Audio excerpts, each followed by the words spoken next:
મોરબીથી 12 kilometre દૂર નવલખી રોડથી અંદરના ભાગે આવેલા વનાડિયા ગામે ગૌવંશ આંખલા ઉપર કોઈ નર પિશાચે એસિડ છાંટતા આંખલાના શરીરની ચામડી ઉતરી ગઈ છે, જેની સારવારમાં આખા ગામના લોકો ખડે પગે છે।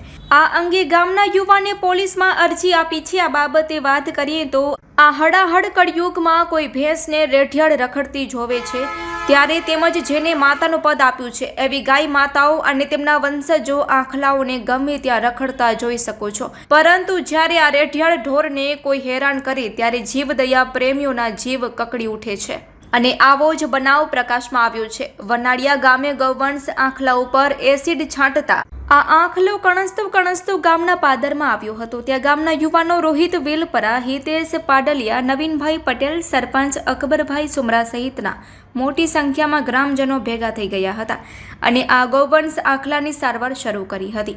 હાલ આ ઘાયલ આંખલાને ગ્રામ પંચાયતના પટાણગઢમાં રાખવામાં આવ્યો છે અને તેની સારવાર કરવામાં આવી રહી છે અને ખાવાનું પૂરું પાડવામાં આવી રહ્યું છે, તેમજ તેમની દવા પણ છાંટવામાં આવી છે।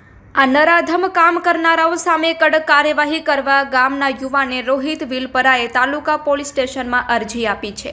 Report by Shrikant Patel, Morbi. એક મુઠિયા ઉપર એસિડ ફેંકી અને 2 દિવસથી એમને રખડતો હતો, એટલે અમે ગામના લોકોએ ભેગા મળીને 10-12 જણા અમે પોલીસ સ્ટેશને અરજી આપી અને પોલીસવાળા લોકો પણ અહીં આવીને જોઈ ગયા અને જીવદયા કેન્દ્રમાં અમે કોલ કરીને ડૉક્ટરને બોલાવ્યા અને ડૉક્ટરે આવીને પણ એમની સારવાર કરી।